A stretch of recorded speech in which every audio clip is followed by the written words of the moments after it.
여러분 안녕하십니까. 전격시사 고성국입니다. 최근 인천 전기차 화재에 이어서 어제 충남에서도 또 전기차 화재가 발생했습니다. 불안감이 확산되고 전기차 포비아가 조성될 것 같은 분위기입니다. 당장 전기차 안전대책 마련이 시급해 보입니다. 이 문제 더불어민주당 이용우 의원과 좀 자세히 짚어보겠습니다.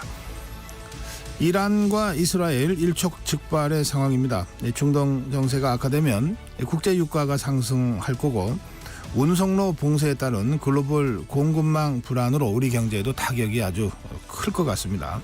우리 정부도 예의주시하고 있습니다. 이 문제 서강대학교 유로메나 연구소 박현도 교수 전화 연결해서 좀 자세히 알려드리겠습니다. 매주 수요일 만나는 본격 토론이 있습니다. 오늘도 최진영 변호사, 김준일 평론가와 함께하겠습니다. 8월 7일 수요일 전격 시사 출발합니다.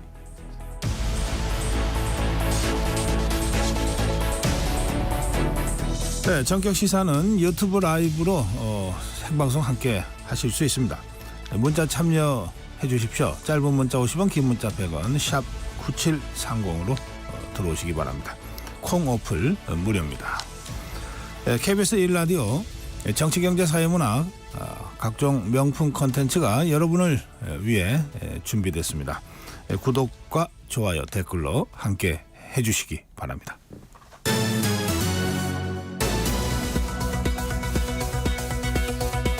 뉴스 브리핑입니다. KBS 우정화 기자입니다. 어서 오세요. 안녕하세요. 네, 외신부터 좀 살펴볼게요. 뉴욕 증시요.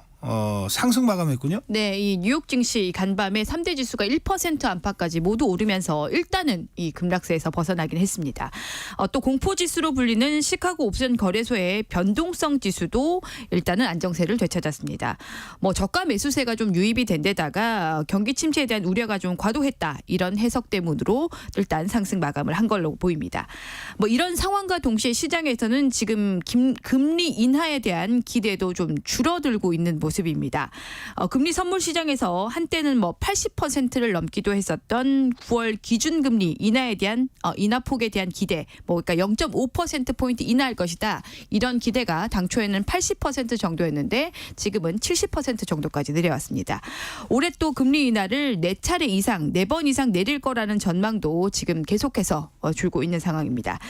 그런데 시장 불안은 여전히 좀 가시지는 않은 것 같습니다. 이 간밤 뉴욕 증시가 사실 장 초반에 좀 더 강하게 상승을 했었는데 장 마감 임박하니까 좀 밀리는 모습이 좀 나왔거든요. 그래서 당분간 좀 어떤 구심점 없이 좀 불안하게 이 지표 하나에도 정말 좀 민감하게 반응하는 변동성 장세가 이어질 것 같습니다. 네. 자, 이런 상황에서 우리 정치권에서는 최근 우리 증시의 급락 사태를 두고 내년 1월부터 시행 예정돼 있죠. 금융투자세, 금투세. 이 공방이 지금 벌어지고 있죠. 네, 일단 오늘 이 국민의힘 또 민주당 정책위 의장이 첫 회동을 하게 되는데요. 아무래도 이 문제가 지금 최근 이슈다 보니까는 이번 이 금투세와 관련한 이야기도 오갈 것으로 보입니다. 국민의힘은 한동훈 대표부터 나서서 이 시장 불안을 해소하기 위해서 당장 이 금투세를 폐지하자, 이런 입장을 나타내고 있습니다. 일단 지금은 폐지 반대가 금투세 폐지, 반대가 당론인 민주당은 증시 폭락을 책임지라라고 정부와 여당을 향해 이렇게 지금 주장을 하면서 여야는 지금 이걸 두고 공방을 벌이고 있는 상태입니다. 네. 지금 논란이 되고 있는 이 금투세는 주식 같은 금융상품 투자로 연간 1년에 한 5천만 원 이상 수익을 낸 투자자에게 최대 25%까지 세금을 물리자는 제도인데요. 외국인 자금 이탈 같은 여러 부작용이 제기가 되면서 당초에는 2023년에 지난해부터 시행이 될 예정이었지만 유예가 돼서 내년 1월부터 일단은 시행이 예정이 돼 있는 상태입니다. 네, 투자자들이 근데 민주당 진성준 정책위 의장에게 항의하고 있다 그러는데 이건 왜 그런 거죠? 네, 이 진성준 의장이 그동안 금투세 유예는 불가다, 이런 주장을 계속해 왔는데 이런 주장에 대해서 지금 개인 투자자들이 최근 증시 폭락 사태와 맞물려서 강하게 항의를 하고 있습니다. 네. 진 의장 블로그, 이 개인 블로그에 항의성 댓글이 지금 줄을 잇고 있고요. 일부 인터넷에선 진성 김성준 의장에게 직접 항의하자라고 하면서 의원실 전화번호까지 지금 뭐 공유가 되고 있는 상황입니다. 이런 상황에서 좀 주목해 볼 만한 발언이 나온 게 지금 당 대표 연임이 유력한 이재명 민주당 당 대표 후보가 5년간 5억 원까지는 비과세하자 이런 수정안을 지금 내놓은 상태입니다. 그래서 이 부분에 대해서도 여야가 이 합의점으로 논의를 할 수가 있을지 좀 지켜봐야 할 부분입니다. 네, 자 미국 대선 상황 좀 살펴보겠습니다. 그 민주당의 대선 후보로 이제 해리스 부통령이 확정이 됐는데 이 해리스 부통령이 러닝메이트 자신과 함께 선거를 치를 부통령 후보로 팀 월즈 미네소타 주지사를 선택했군요. 네, 이 팀 월즈 미네소타 주지사는 이 트럼프 저격수라는 별명이 있을 정도입니다. 뭐 그동안 트럼프 전 대통령의 실정을 좀 조목조목 짚어온 사람인데요. 뭐 유명한 발언이 트럼프는 이상하다 뭐 이런 발언도 했습니다. 월즈 주지사는 평생의 영광이라고 하면서 이번 선거에 모든 걸 걸겠다는 각오를 밝혔습니다. 이 월즈 주지사 백인 남성인데요. 지난 2019년부터 주지사로 이 재직을 해오면서 친노조 또 친서민 성향으로 당내에선 진보 진영의 지지를 계속 좀 받아온 인물입니다. 트럼프 측 반응이 나왔다고요? 네, 이 트럼프 전 대통령 측은 즉각 역사상 최악의 이 부통령이 될 것이다라고 하면서 뭐 해리스 부통령보다 더 나쁘다 이런 반응을 내놨습니다. 뭐 그런데 어떻게 된 일인지 이 당사자인 트럼프 전 대통령은 고맙다 뭐 이렇게 짧게 좀 반응을 내놨는데 뭐 아무래도 이렇게 반응이 짧은 이유가 대선 승패를 좌우할 경합주 이 펜실베니아의 셔피로 주지사보다 이 월즈가 좀 상대적으로 대하기가 좀 상대를 하기가 수월할 것 같다 이렇게 지금 생각하고 있는 거 아니냐 이런 분석이 나옵니다. 지금 이 월즈 주지사는 뭐 인지도가 아무래도 좀 사실 좀 낮기 때문에 뭐 부동층 공략에 별다른 도움은 안 될 거다 이런 분석도 나오는데요. 앞으로 상황을 좀 지켜봐야겠습니다. 그 방향을 가늠할 수 있는 첫 시험대로 오늘 현지 시각으로 오늘 해리스 부통령과 월즈 주지사가 이 합동으로 경합주인 필라델피아에서 유세에 나설 예정입니다. 네, 자 중동 소식 알아보겠습니다. 친이란 성향의 레바논 무장정파 헤즈볼라, 이 헤즈볼라가 이스라엘을 향해서 공격용 드론을 띄우고 공격을 했어요. 다수의 부상자가 나왔죠. 네, 그래서 뭐 이 사실상 이거 공습이 시작된 거 아니냐 뭐 이런 해석도 나오는데요. 이번 이 드론 공격이 특히나 이스라엘의 이 방공망을 뚫고 이 레바논과 국경을 접한 이 이스라엘 북부 지역에 가해진 건데 이렇게 방공망이 좀 뚫리다 보니까 이스라엘에는 비상이 걸렸습니다. 뭐 현지 언론은 이번 공격으로 19명이 다쳤다 이렇게 보도를 하고 있습니다.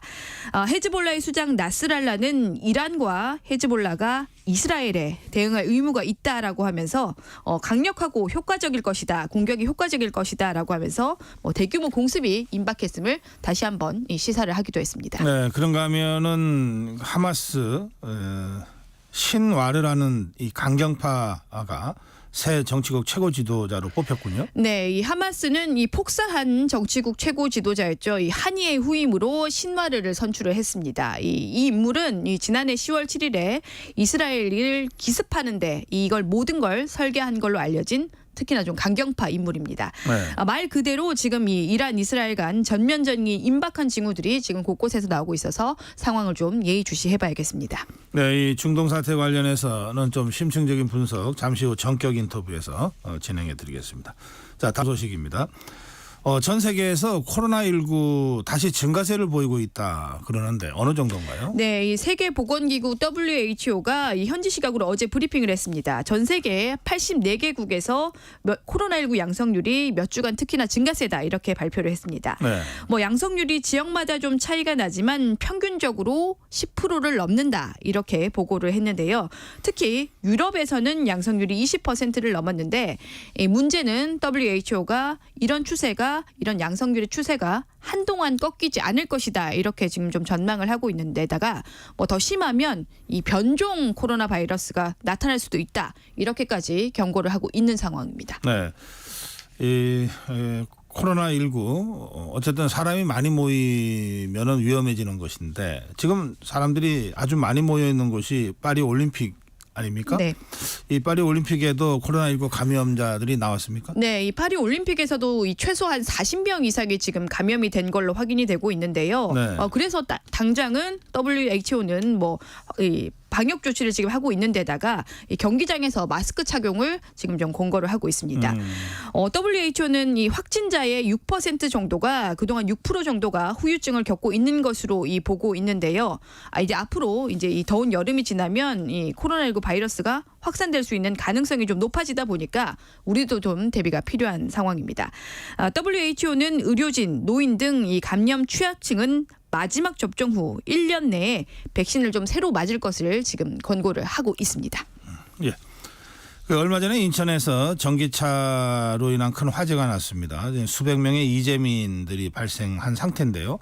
그런데 어제 또 전기차 화재가 일어났죠? 네, 어제 새벽 5시쯤에 이 충남 금산군의 이 주차타워에서 충전 중이던 전기차에서 불이 났습니다.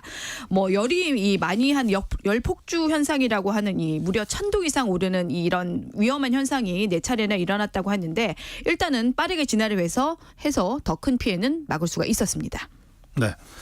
일부에서는 지하 주차장에 전기차 출입을 막아야 한다. 이런 주장까지 하고 있어요. 네, 일방적으로 사실 그런 주장도 나오는데 일방적으로 사실 주차를 막을 근거는 없습니다. 왜냐하면 2022년부터 시행된 관련 법에 따라서 100세대 이상의 아파트 등에는 전기차 충전 시설을 갖춘 전용 주차 구역을 설치하도록 법에 되어 있습니다. 법에 따라 주차장 만들어 놓고 막을 수는 없는 노릇이죠. 네. 그런데 지금 대부분의 아파트는 지하 주차장밖에 없다 보니까 지하에 전기차 전용 주차 구역이 있을 수밖에 없어서 화재의 위험은 언제나 있을 수밖에 없습니다. 이렇게 설치는 돼 있는데 또 이 주차 구역 설정과 관련한 안전 기준이 별도로 또 없다고 하는데요. 그래서 이 최근의 화재를 계기로 이런 안전 기준 만드는 것부터 시작해서 종합 대책이 좀 필요하다는 지적이 그래서 나오고 있습니다. 네, 오늘 여기까지 듣겠습니다. 뉴스 브리핑 우정화 기자였습니다. 전격 시사 듣고 계신 지금 시각 7시 32분입니다. 전격 시사 날씨 정보입니다. 어느덧 절기 입추를 맞이했습니다. 가을에 접어든다는 절기지만 오늘도 푹푹 찌는 무더위가 이어지겠습니다. 지난 밤 사이에도 낮 동안 오른 기온이 떨어지지 않아 서울을 비롯한 주요 도시를 중심으로 열대야가 나타난 곳이 많습니다. 현재 기온 서울이 27.6도로 아침부터 후텁지근한데요. 한낮에는 대부분 지역에서 체감온도 35도 안팎까지 올라서 어제만큼 무덥겠습니다. 낮 기온 서울 33도, 강릉 34도, 대전 35도, 전남 구례와 대구는 36도까지 치솟겠습니다.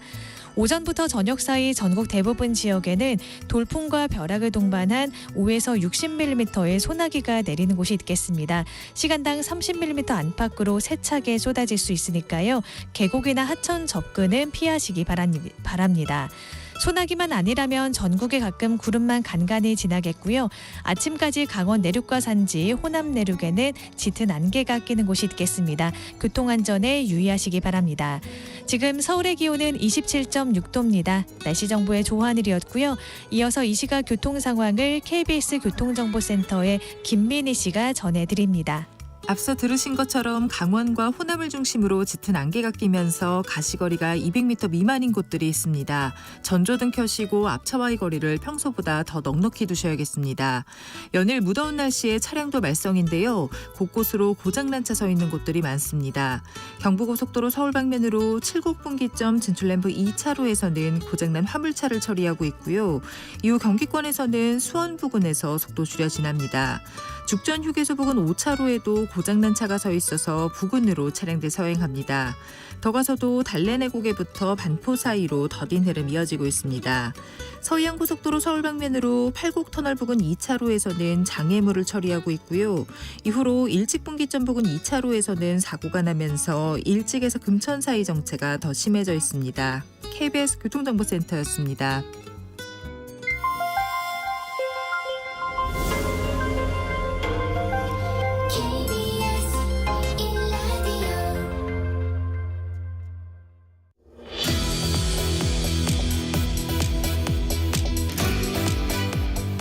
네, 최근 전기차가 주차 중에 불이 나서 대형 화재가 일어났고요.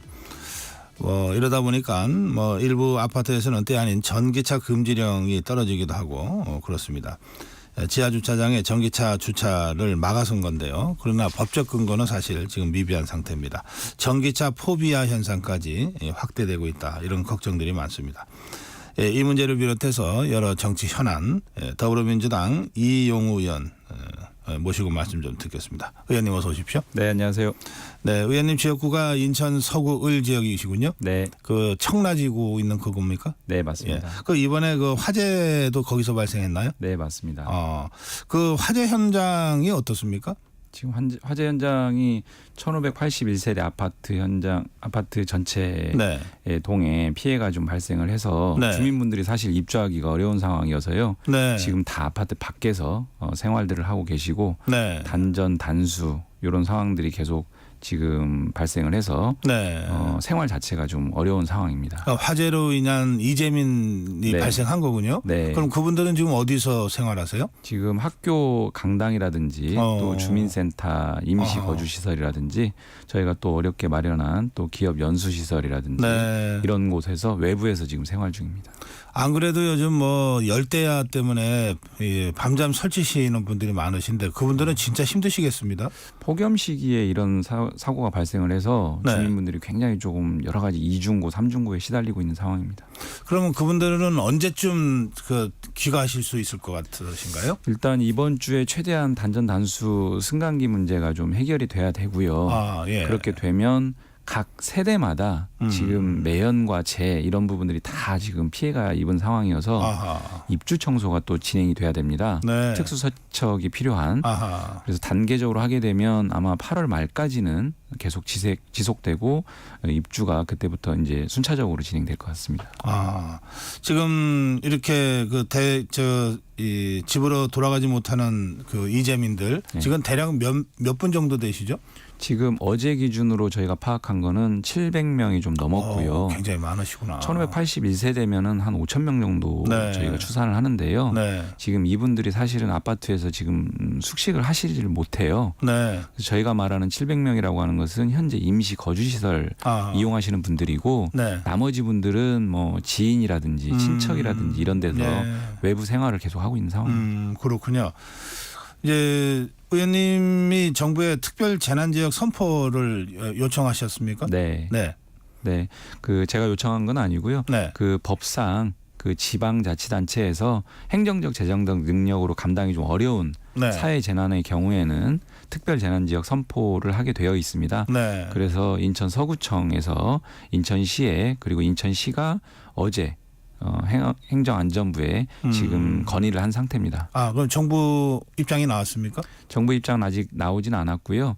제가 어제 저녁에 그 이상민 행안부 장관하고 좀 통화를 했습니다. 지금 상황이 이렇게 좀 심각하고 피해 규모가 굉장히 크기 때문에 인천 서구와 인천시에서도 지방자치단체 차원에서는 좀 감당이 어렵다라고 네. 해서 건의를 한 마당이기 때문에 이번 사고가 좀 이례적이지 않습니까? 전기차 네. 화재 피해 사고로는 가장 큰 선례가 별로 없는 사안입니다. 네. 이런 사안에 대해서 정부가 적극적으로 대응을 했다라고 하는 사례를 좀 남기는 게 매우 중요하기 때문에 네. 정부가 재난지역 선포를 좀 했으면 좋겠다.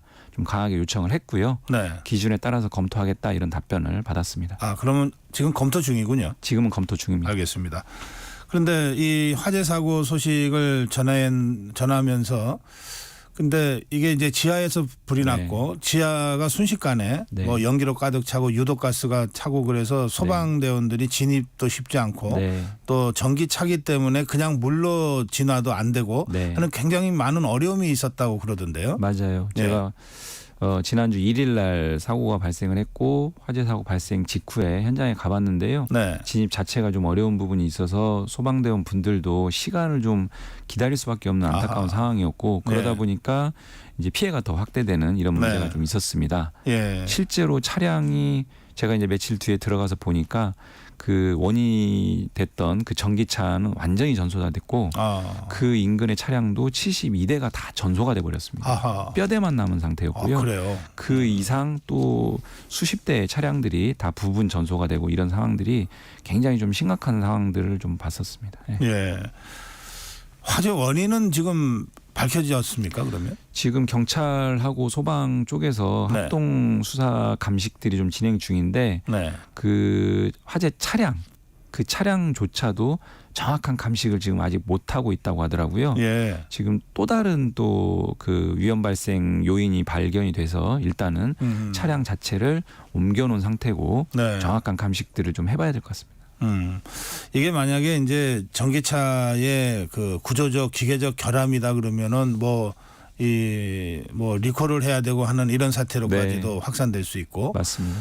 또 어쨌든 이게 전기차가 뭐 친환경 차량이다 이렇게 해서 좀 이렇게 좀 시장이 확장되는 추세에 이런 사고가 자꾸 나니까 네. 우선 전기차 시장에도 상당한 영향을 미칠 수도 있겠고요. 네. 그것보다도 우선 좀 다들 겁을 낼 수밖에 없는 상황 아닙니까? 네. 실제로 또 시장의 반응이나 그 국민들의 반응이 또 벌써 감지가 돼서 네. 그런 측면에서 좀 안타까운 부분들이 있습니다. 네. 네. 그런데 이 상황 관련해서는 그 지금 무슨 뾰족한 대책이 지금 없는 상태입니까?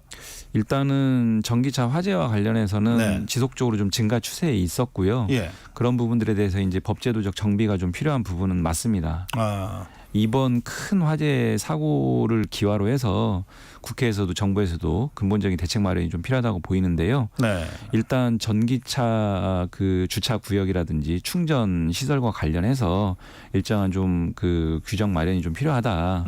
일단 첫 번째는 주차 구역에 대해서 좀 지정 주차 구역을 마련하고 네. 그 구역 내에서는 방화 구획을 좀 설정을 해서 혹여나 이런 사고가 발생했을 때 바로 화재가 진압될 수 있는 네. 그리고 더 확산되지 않을 수 있는 그런 구역 마련이 좀 필요하다는 생각이고요. 네. 그리고 질식 소화덮개 물로 하기는 어려운 부분이 있기 때문에 네. 질식 소화덮개 비치를 의무화한다든지 이런 음. 대책 마련이 좀 필요하다고 보여집니다. 예. 지금 지하 주차장에 사실은 정부에서 이거를 전기차 사용을 권장하면서 네. 지하 주차장에도 전기차의 충전 시설을 하도록 그렇게 그동안 권고해 왔잖아요. 네. 그래서 웬만한 지하 주차장에 가면 다 서너 대씩은 이게 네. 준비가 돼 있습니다. 네. 그러면 그 구역이라도 네. 만약의 경우를 대비해서 확실하게 네. 이 방화벽을 설치한다든지 네. 이렇게 하면 다른 차량의 피해가 확산되는 건 막을 수 있다. 네. 예, 그런 말씀이시군요. 네, 일단은 지하 주차장, 지상 주차장 이렇게 뭐 어디를 금지하고 이런 방식이 적절한지는 좀 검토는 필요해 보이고요. 네, 네. 다만 지금 지하 주차장에 만약에 충전 시설, 주차 시설이 있다라고 하면 좀 전용 구역을 설정을 해서 그 다른 일반 차량과 이렇게 혼재되지 않도록 예. 하는 부분 필요해 보이고요. 예. 근본적으로는 전기차 안전 인증과 관련된 제도 정비가 좀 필요합니다. 아, 그래요. 예. 그래서 일단 배터리와 관련된 배터리 안전성을 환경부에서 지금 전기차는 친환경 인증을 하고 있거든요. 네, 네. 이런 친환경 인증 내용 중에 하나로 배터리 안전성을 좀 포함시켜서 환경 인증 절차를 가져가면 어떨까 이런 생각도 좀 있고요. 예. 전기차에 대한 기본적인 인증 제도가 정부에서도 지금 내년 초 시행 준비를 하고 있는데요. 이런 부분들에 대한 근본적인 대책 마련이 좀 필요한 것 같습니다. 네. 정부나 정치권이 좀 빨리 나서야 될 것 같습니다. 지금 네. 보도를 보면 전기차 소유주들하고 다른 네. 일반 차들의 이 사용자들 간에 약간의 갈등이나 분쟁이 언제든 터질 수 있는 상황 맞습니다. 같거든요. 네. 뭐 들어가지 못하게 막는다든지 네. 당신이 무슨 근거로 막냐. 맞습니다. 그러니까 이런 식의 사회적 갈등으로까지 번지기 네. 전에 네. 빨리 좀 움직여야 될 것 같습니다. 사회적 갈등을 좀 사전에 방지하고 또 전기차 산업이 이번에 좀 이런 사고로 인해서 위축되지 않도록 네. 근본적 대책 마련을 그리고 저도 법안을 좀 준비를 하고 있고요. 네. 마련하겠습니다. 예. 그 최근에 그 우리 국회에 대해서 이제 국민들이 굉장한 피로감을 느낀다는 말씀들을 많이 하시잖아요. 네. 이를테면은 이제 야권은 계속해서 단독 처리를 하고 법안들을 네. 여당은 대통령한테 제의 요구를 건의하고 대통령은 제의 요구를 또 하고 이런 도돌이표가 지금 계속돼서 네. 국민도 피로감을 상당히 느끼고 네. 정치권도 좀 피로감을 느낀다는 얘기도 있습니다. 어떠십니까, 의원님은? 일단 4.10 총선 이후에 네. 국민의 어떤 심판을 받은 측면이 있지 않습니까? 그리고 야당은 과반 야당으로서의 어떤 책임 정치를 좀 해야 되는 부분이 있는데요. 저희가 발의했던 여러 가지 법안들, 특히 최혜병 특검법이라든지 민생회복지원법이라든지 노란봉투법이라든지 이런 부분들은 네. 국민 다수가 좀 지지하고 여론이 형성된 부분들입니다. 오랜 기간 논의됐고 이런 부분들에 대해서도 무조건적으로 반대를 하면서 거부권을 요구하는 것 자체가 저는 타당하지 않다 이렇게 생각하고 있습니다. 예. 그 지금 더불어민주당에서는 그 지금 핵심 쟁점 중에 하나인 노란봉투법이나 이런 것들을 핵심 민생 법안이다. 네. 이렇게 지금 설명하고 있는 것 같습니다. 네. 반면에 국민의힘 여당은 이게 뭐 민생 법안이 아니라 이 쟁점 법안이다. 네. 이 여야 간의 첨예한 입장 차이를 보이고 있는 법안이다. 그러니까는 네. 시급한 또 여야 간의 입장 차이가 크게 크지 않은 네. 민생 법안들부터 먼저 처리하고 네. 쟁점 법안들은 좀 더 이 숙성시켜 보자. 네. 이런 입장인 것 같은데요. 네. 네, 의원님은 어떤 입장이시죠? 네, 일단 후자의 말씀은 저도 동의합니다. 일단 접점을 찾을 수 있는 민생 법안 시급하게 처리해야 되는 건 맞고요. 네. 다만 지금 전자의 부분 노란봉투법과 관련해서는 예. 사실은 20여 년 동안 사회적 논의와 정치권, 정부 차원의 여러 가지 논의들이 이미 충분하게 숙성되어 있습니다. 이 법안은 다른 내용이 아니고 그 노동권의 사각지대에 놓여 있는 비정규직 노동자들의 최소한의 권리를 보장하자는 입법이고요. 네. 그런 차원에서 보자면 지금 열악한 노동 조건에 있는 비정규직 노동자들의 어떤 노동 조건을 일정하게 좀 상승시킬 수 있는, 그래서 노동 시장의 이중 구조를 좀 개선할 수 있는 한 측면도 있기 때문에 저는 이런 법안에 대해서는 더 이상 여야가 이렇게 갈등하지 말고 정부 여당도 충분하게 대안을 가지고 접점을 찾는 노력을 했으면 좋겠다, 이런 말씀드리겠습니다. 예, 여당은 이 일명 노란봉투법이죠. 그렇죠. 예, 이 법에 대해서 불법 파업을 조장하는 법이 될 수 있다. 이런 이유로 지금 제2요구권을 건의하고 있는 것 같거든요. 네. 그런가 하면 어제 그 개혁신당의 허은하 대표 저희 방송에 나와서 3항은 필요한데 2항이 조금 문제가 있다. 뭐 이런 취지의 그 지적도 하더라고요. 네. 예, 어떻게 한 번 더 말씀해 주시겠습니까? 네. 그 불법 파업 조장 말씀하시는데요. 일단 파업이라고 하는 게 그렇게 쉬운 게 아닙니다. 임금 손실을 노동자들도 감수해야 되고 또 해고 위협에 직면하기도 합니다. 네. 신중에 신중을 거듭해서 결단을 해서 이루어지는 게 파업이기 때문에 그렇게 불법 파업이 조장된다, 남발된다 이렇게 쉽게 얘기할 부분은 아니고 네. 한 가지 제가 좀 지적하고 싶은 게 정부 여당 재계가 노동법 개정 국면에서 항상 했던 얘기들이 이런 내용입니다. 20여 년 전에 주 5일제 도입 당시에도 주 5일제 도입되면 국가 경제 파탄난다. 이게 정부 여당 재계, 보수 진영에서 했던 그 주장인데요. 네. 사실은 지금 주 5일제 도입하고 나서 얼마나 삶의 질이 높아지고 경제가 활성화됐습니까? 이번에 노란봉투법에 대해서도 재계가 똑같은 주장하고 있거든요. 이런 방식의 좀 왜곡된 주장들은 논의 지형을 왜곡시킬 수 있다. 이런 자제를 좀 말씀드리고 싶고요. 그다음에 지금 노란봉투법의 핵심 내용은 2조 개정과 3조 개정입니다. 근데 3조는 과도한 손해배상 제한하자라는 거 지금 허은하 대표님도 네. 좀 공감을 하셨다는데 네. 2조는 원청의 사용자 정의 개정이거든요. 그러니까 하청 사업이나 하청 노동에 깊숙하게 개입하는 그런 원청에 대해서는 사용자로서 책임을 좀 지우자. 만약 그런 재벌 대기업 원청이 사용자로서의 책임을 지지 않겠다라고 하면 하청 노동이나 하청 사업에 개입하지 않으면 되거든요. 개입하면서도 사용자로서 책임은 지지 않겠다. 이것은 약간 비윤리적인 거 아닙니까? 권한만 행사하고 책임은 지지 않겠다. 네. 그 대목에 대해서는 규제가 필요하다. 이런 맞습니다. 말씀이시군요. 예. 모든 원청이 사용자로서 책임을 지라는 게 아닙니다. 하청 노동과 하청 사업에 깊숙이 관여하는 그것을 실질적 지배결정이라고 표현하거든요. 네. 그런 위치에 있는 원청이라면 거기에 상응하는 책임을 좀 져라. 예. 이런 내용입니다. 지금 의원님 말씀하시는 실질적 지배 결정의 예. 어떤 객관화된 근거 같은 것들이 법안에 있습니까? 실질적 지배 결정이라는 표현에 대해서 네. 정부 여당이나 재계에서는 모호하다, 네, 글쎄요. 위험하다 주장하는데요. 이미 15년 전에 대법원이 그런 개념을 인정을 했습니다. 그리고 명확성의 원칙과 제형 법정주의가 지배하는 형사재판에서도 대법원이 삼성전자 서비스 사건에서 이미 그 개념을 인정을 했거든요. 네. 학계에서 또 일본에서 이미 수십 년 전에 정립된 개념인데 이런 부분들 관련해서 계속 모호하다라는 주장은 좀 궁색한 것 같습니다. 알겠습니다. 이 여당과의 대화 또 이 문제와 관련해서는 그 재계가 입장문을 공동으로 발표하는 등의 어떤 행동을 지금 하고 있지 않습니까? 네. 그러면 이제 재계와의 대화 이런 그 논의들이 네. 그동안 좀 제대로 이루어져 왔습니까? 재계도 이번 22대 국회만 들어서도 네. 여러 가지 입장 발표하고 네. 또 저희 국회에 환경노동위원장을 만나서 면담도 좀 하고 여러 가지 측면에서 의견을 개진하는 것 같습니다. 네. 저는 오늘 말씀드리고 싶은 게 정말 재계 관계자분들 만나서 네. 이 법안의 긍정적 의미들 왜곡되지 않는 방식으로 좀 정확하게 좀 설명도 좀 드리고 싶어요. 네. 그런 심정입니다. 얼마든지 토론하고 싶다. 네. 네. 재계든 또는 네. 여당이든. 네. 네. 정말 알겠습니다. 제가 이번에 필리버스터를 1000분을 준비했습니다. 정말 하고 싶은 얘기가 많았고 네. 충분하게 있는 그대로 다 설명드리고 싶었는데 국민의힘에서 필리버스터를 너무 오래 해서 제가 필리버스터 기회를 갖지 못했습니다. 아, 그러셨구나. 그래서 본회의에서 5분 예. 자유 발언을 제가 신청했습니다. 알겠습니다. 우리 인천 서구 을 지역구의 이용우 의원, 더불어민주당 이용우 의원과 대담하고 있는데, 예, 이용우 의원님 그 노동 인권 변호사 출신으로 이제 정치권에 들어오셨습니다. 네. 그리고 지금은 그 환노위에서 네. 활동하고 계신 걸로 네. 그렇게 알고 있습니다. 자, 일단 이 법은 통과가 됐잖아요. 네.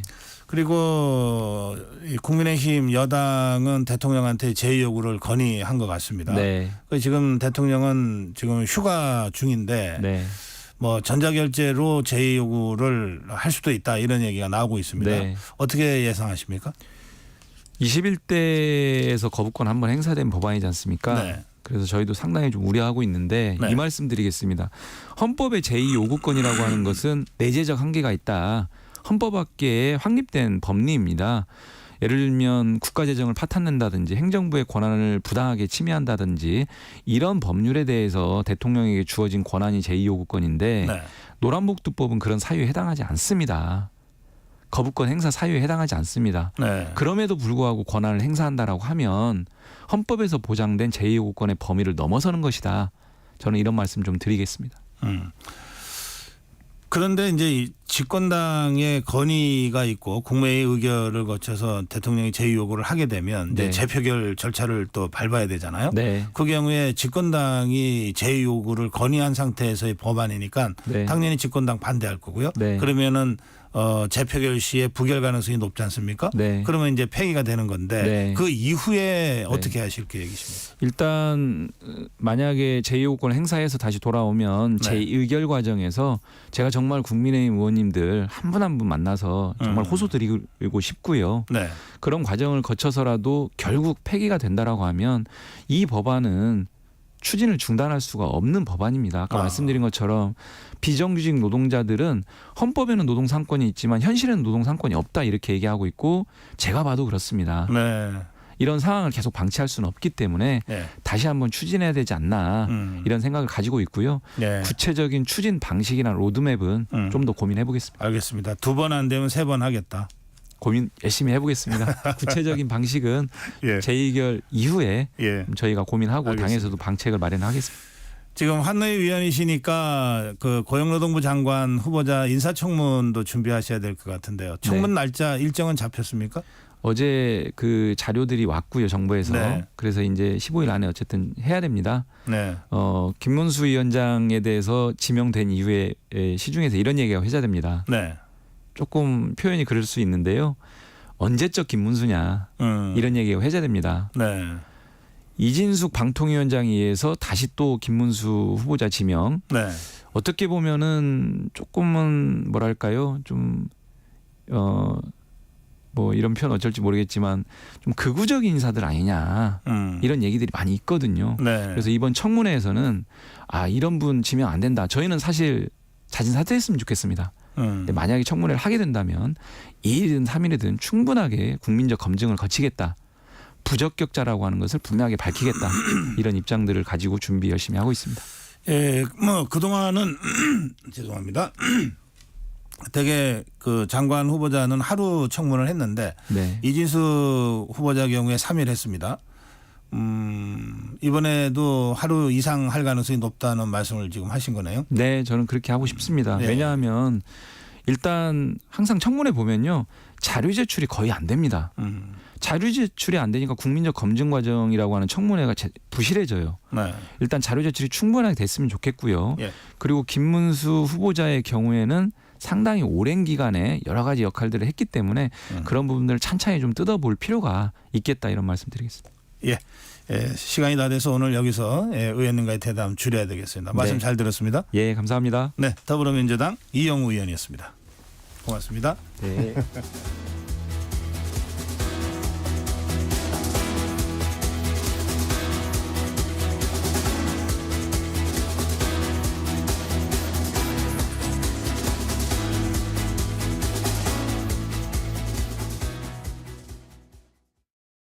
뜻하지 않은 임신으로 출산에 대한 고민을 하고 계신가요? 혼자 감당하기 어려운 분들, 신원을 밝히고 출산하기 어려운 분들을 위해 정부는 지난 7월 19일부터 위기 임산부 상담을 시작했습니다. 위기 임산부 통합 상담 전화 1308로 전화 주세요. 24시간 전국 어디서나 가까운 상담기관에서 맞춤형으로 상담받으실 수 있습니다. 비밀은 철저히 보장됩니다. 위기 임산부 상담 전화 1308 꼭 기억해 주세요. 정부는 우리의 소중한 아이와 임산부를 위해 최선을 다하겠습니다. 보건복지부. KBS 라디오 기후 위기 대응 캠페인 지구를 안녕하세요. 저는 기후변화와 동물연구소에서 있는 남종영이라고 합니다. 저는 얼마 전에 충격적인 한 통계를 접했는데요. 6년 동안 우리나라 가축이 여름철 폭염으로 2,010만 마리가 죽었어요. 그중에 91%가 닭이었거든요. 왜 이렇게 많이 죽을까 했더니 보통 A4 한 장 정도에서 태어나서 거기서 1년 반 정도 매일 알을 낳다가 죽는데 당연히 그렇게 좁은 케이지가 막 겹겹이 쌓여 있기 때문에 여름철 폭염에 취약할 수밖에 없겠죠. 고기를 먹지 말자, 덜 먹자, 비건이 되자라고 하면 조금 부담을 가지시는 경우가 많더라고요. 어렵다면 할 수 있는 거 하나부터 시작해보자. 가장 가성비가 좋은 실천이 뭐냐면 계란을 바꾸는 거라고 생각해요. 제가 영국에서 한 2년 정도 살았는데요. 동물복지 계란이 아닌 계란을 찾기가 힘들어요. 동물복지 계란이 이미 일반화가 돼가지고 그냥 계란은 동물복지 계란이라고 생각하는 거죠. 또 우리가 그만큼 동물복지 계란을 많이 찾으면 이 산업에도 경쟁력이 생기기 때문에 그만큼의 값싼 가격으로 우리에게 줄 수 있을 겁니다. 근데 이 모든 것보다 중요한 거는 우리가 육류를 조금이나마 줄이는 거예요. 그 치킨 먹는 횟수를 한 달에 한 번이라도 줄이고 다른 것들을 좀 먹어봤으면 좋겠어요. 그것이 바로 기후변화를 위한 작은 실천이라고 생각합니다. 뜨거워지고 있는 지구. 지금 우리의 문제입니다. KBS 라디오 기후위기 대응 캠페인 지구를 지켜라 였습니다.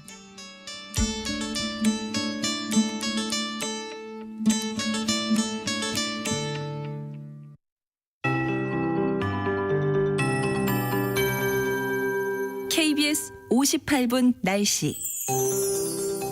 오늘 가을에 접어든다는 절기 입추를 맞이했지만 어제만큼 푹푹 찌는 무더위가 나타나겠습니다. 지난 밤 사이에도 낮 동안 오른 기온이 떨어지지 못해서 서울을 비롯한 주요 도시를 중심으로 열대야가 나타난 곳이 많은데요. 현재 기온 서울과 강릉 28.3도, 청주 27.9도, 대구 27.3도 등 25도를 웃도는 곳이 많습니다. 한낮에는 대부분 지역에서 체감온도 35도 안팎까지 올라 어제만큼 무덥겠습니다. 낮 기온 서울 33도, 강릉 34도, 대전 35도, 전남 구례와 대구는 36도까지 치솟겠습니다. 온열 질환에 걸리지 않도록 물을 자주 마시고요. 야외 활동보다는 시원한 곳에서 휴식을 취하시기 바랍니다. 무더위 속에서 대기가 불안정해지면서 오늘도 오전부터 저녁 사이 전국 대부분 지역에는 요란한 소나기가 지나겠습니다. 돌풍과 벼락을 동반해서 5에서 60mm의 소나기가 내리겠고요. 시간당 30mm 안팎의 매우 강하게 쏟아질 수 있겠습니다. 하천이나 계곡의 물이 갑자기 불어날 수 있기 때문에 피서객들은 각별히 유의하셔야겠습니다. 소나기만 아니라면 전국에 가끔 구름만 간간히 지나겠고요. 아침까지 강원 내륙과 산지, 호남 내륙 쪽에는 안개가 짙게 끼겠습니다. 현재 서울의 기온은 28.3도입니다. 조하늘입니다.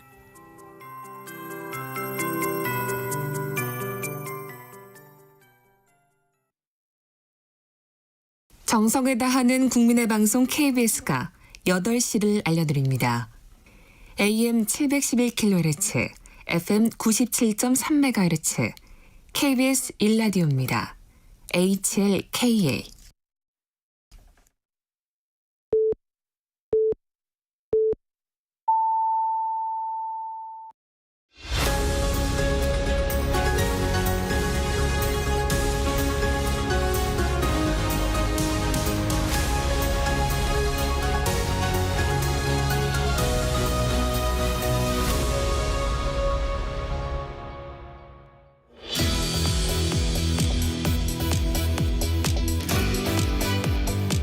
네, 중동 지역에 전운이 고조되고 있습니다. 중동 상황을 좀 짚어보겠습니다. 서강대학교 유로면화연구소 박현도 교수 전화로 연결하겠습니다. 교수님 안녕하십니까? 네, 안녕하십니까? 네, 이란이 한이의 암살 관련해서 그 이스라엘에 보복하겠다고 경고하고 나선 상황 아닙니까? 네네. 공격할 거라고 보십니까? 하지 않을 수는 없을 것 같습니다. 왜냐하면 최고 지도자가 해야 된다고 얘기를 했기 때문에 네. 어느 선으로라든지 할 수는 있을 것 같은데요. 만약에 안 한다고 그러면 미국이 엄청난 당근을 제시를 한다면 안 할 가능성도 있겠지만 지금 현재로서는 가능성이 낮아 보입니다. 네. 한다면 언제 어떤 형태로 할 것 같습니까? 오늘 5월 7일, 오늘 8월 7일에 OIC 이슬람 협력기구 모임이 지금 있거든요. 네. 외교 장관들이 모여서 있는데, 이걸 적어도 오늘 이후는 될 것 같은데, 제 순전히 개인적인 생각은요, 아무런 근거는 없습니다만은, 올림픽 끝나면서 하지 않을까라는 생각을 해요. 예. 올림픽 폐막식이 12일이잖아요. 네. 12일이니까 왜냐하면 이란이 그런 거 굉장히 따지거든요. 안 그래도 이란이라는 나라는 좀 미국을 비롯해 서방이 굉장히 악마시하는 국가인데, 네. 정당한 보복인데도 이란이 하면은 지금 욕을 먹는 게 너무나 당연하게 지금 상황이거든요. 네. 그러면 최대한 어차피 욕하던 사람들은 욕을 하더라도 전 세계적으로 그런 모습은 조금 더 부드러운 모습을 보여줄 수도 있기 때문에 올림픽을 엉망으로 망쳤다라는 얘기 듣는 것보다는 폐막을 한 다음에 하는 게 오히려 더 낫지 않을까라는 생각에서 이란이 폐막 이후로 공격하지 않을까라고 저는 생각을 하고 있습니다. 네. 사실 이런 불확실성이 많은 상황에서는 전문가들의 감이라고 하는 게 굉장히 중요한데 우리 박현도 교수님. 감이 맞았으면 좋겠습니다. 근데 공격이 안 됐으면 좋겠습니다. 공격은 안 하고 미국이 엄청난 큰 당근을 제시하면 예를 들면은 야 제발 공격하지 마. 나도 전쟁하기 싫고 너도 전쟁하기 싫으니까 내가 제재 해제해 줄게. 이런 식으로 나온다면 안 할 가능성이 있죠. 그 제재는 이제 핵무기 관련된 제재 말씀하시는 거예요? 네, 경제 제재예요. 네, 알겠습니다. 네. 자, 그런데 이란이 직접 공격하는 것이 있고 네. 하마스나 헤즈볼라나 다 이란을 뒷배로 하고 있는 무장 단체들 아닙니까? 네네. 이 단체들을 앞세워서 공격하는 방법이 있는데 지금 그 하메네이가 직접 보복하겠다고 한 것은 이란이 직접 공격하겠다는 뜻으로 해석을 해야 될까요? 그렇다고 봐야겠죠. 그러니까 이란이 혼자 공격은 하지는 않을 것 같고요. 네. 지원하는 세력과 한꺼번에 동시에 오케스트라처럼 작전을 해가지고 할 것 같아요. 한다면은. 그리고 지난 4월 달보다는 쓰는 무기가 더 좋은 무기를 쓸 것 같습니다. 지난 4월 달에는 좀 우스갯소리로 재래식 무기 대방출이라는 얘기를 했거든요. 예. 근데 지난번에는 재래식 무기를 대방출하면서 아주 조금 신형 무기를 썼는데 네. 이번에는 아예 신형 무기로 좀 곤혹스러운 무기를 쓸 가능성이 있죠. 좀 더 빠르고 예를 들면은 좀 더 빠르고 개량돼서 막기 힘든 그런 거를 쓸 가능성이 있고요. 네. 그리고 사실은 이란이 쏘는 것보다 더 걱정되는 거는 이스라엘 쪽에서는 사실은 헤즈볼라일 거예요. 레바논. 네. 단거리잖아요. 단거리이기 때문에 워낙 포탄도 많고요. 네. 그래서 이거를 일일이 다 막기는 어려울 테고. 그래서 반 정도는 적중할 가능성이 있기 때문에 사실은 이스라엘이 또 고민스러운 거는 이란도 이란이지만 헤즈볼라가 어떤 무기를 얼마큼 쓸 거냐가 더 고민일 겁니다. 예. 예, 교수님 말씀하신 대로 지난번 공격은 이스라엘의 아이언돔의 위력을 보여준 전쟁이었다. 뭐 이런 평가도 나왔었단 말이죠. 그런데 사실은 이게 그렇게 얘기가 나왔는데요. 네. 미국이 치켜 세워준 거고요. 아하. 미국이 막지 않았다면 이스라엘은 굉장히 쑥밭이 됐을 겁니다. 당시에 미국도 같이 막았죠. 그렇죠. 미국이 막은 게 50%가 넘습니다. 아하. 예. 그러니까 미국이 자꾸만 이스라엘에 얘기하는 얘기가 너 자꾸만 확장하지 말아라. 만약에 이번에는 지난 4월처럼 못 막아준다. 이런 얘기를 계속하면서 이스라엘을 가라앉히려고 그랬었는데 네. 지금 근데 정작 이란이 공격을 하면 미국이 이번에 정말 나 안 막아줄게 이렇게 못하거든요. 지금 네. 안 그래도 영국이나 유럽 국가들은 다 이스라엘 돕겠다고 나왔고요. 그러니까 결국에는 4월과 비슷한 판이 벌어질 것 같습니다. 그 4월에 미국이 그 막아주기 위해서 항공모함도 그 근처로 띄우고 뭐 그렇게 하지 않았습니까? 네네. 지금 호르무즈에 지금 가 있습니다. 네, 지금도 가 있습니까? 네네. 알겠습니다. 자, 네타냐후 있잖아요. 이스라엘 수상인 네타냐후는 아주 강경파로 알려져 있고 전쟁 확전하면 차라리 좋다 뭐 이런 생각을 하고 있다고 보도되고 있는데 실제로 네네. 그렇습니까? 네타냐후 총리가 강경파는 맞아요. 근데 강경파라기보다 초강경파는 아니고 우파는 우파인데 네. 원래 이 정도까지는 아니었거든요. 그런데 이 네타냐후를 이해할 게 두 가지가 있는데 첫 번째는요.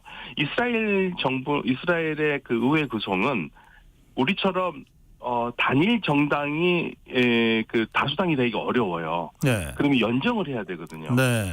연정을 하는데 그 연정 대상으로 삼은 사람들이 극우를 삼았어요. 그러니까 극우파들이 소수가 있는데 네. 이 사람들이 네타냐후 총리에게 지금 협박을 하는 거죠. 협박 아닌 협박을 하는 게 만약에 전쟁 그만두면 나 연정 깰 거야. 아하. 그럼 연정을 깬다. 그러면 네타냐후 총리는 어떻게 되냐면 사법 리스크를 안고 있거든요. 네.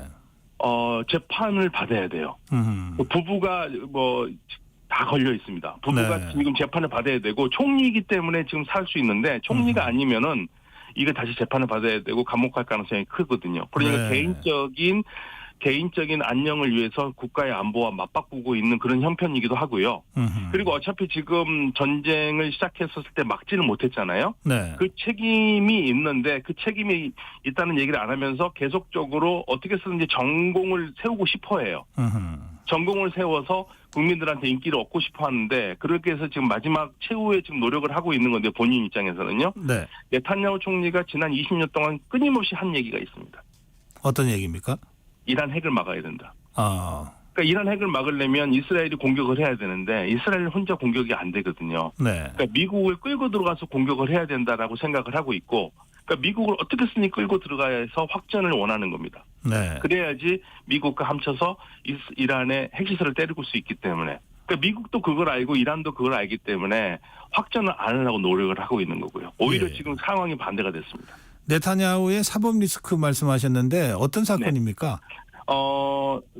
배임도 있고요.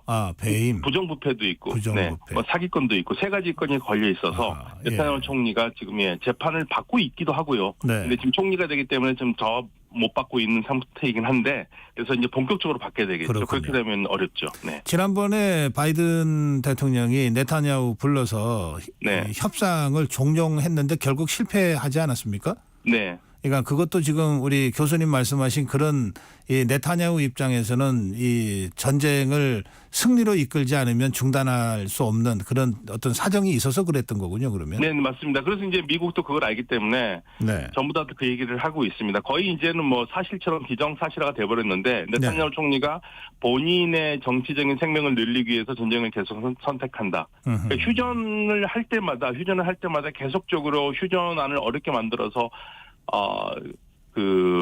막아버렸고요. 네. 이번에는 아예 그냥 그 이스마일 하니에라는 하마스 휴전 협상 대표를 죽여버렸으니까. 아하, 예. 휴전을 안 하겠다는 얘기죠. 그러니까 하니에는 그 하마스 지도자이지만 그 온건파고 네. 휴전론자였다고 그러더라고요. 말씀하신 네, 대로. 휴전론자였습니다. 네, 맞습니다. 휴전을 하려고 노력을 했는데 그게 안 된 거고요. 예. 그리고 그러다 보니까 지금 이스마일 하니의 후속 인물로 대표로 누구를 뽑았냐면 네. 지금 가자 지구의 전쟁을 실제로 만들었던 전쟁 기획자인 야흐야 시노아르라는 사람이 지금 대표가 됐어요. 아하. 이 사람이 10개월 전에 맞습니다. 그 공격을 설계한 설계자라고 알려져 그렇죠. 있는데요. 예. 두 명 중에 한 명인데요. 한 명은 무함마드 다이프라고요. 군사 책임자 있던 사람은 이스라엘이 제거했다고 그랬고요.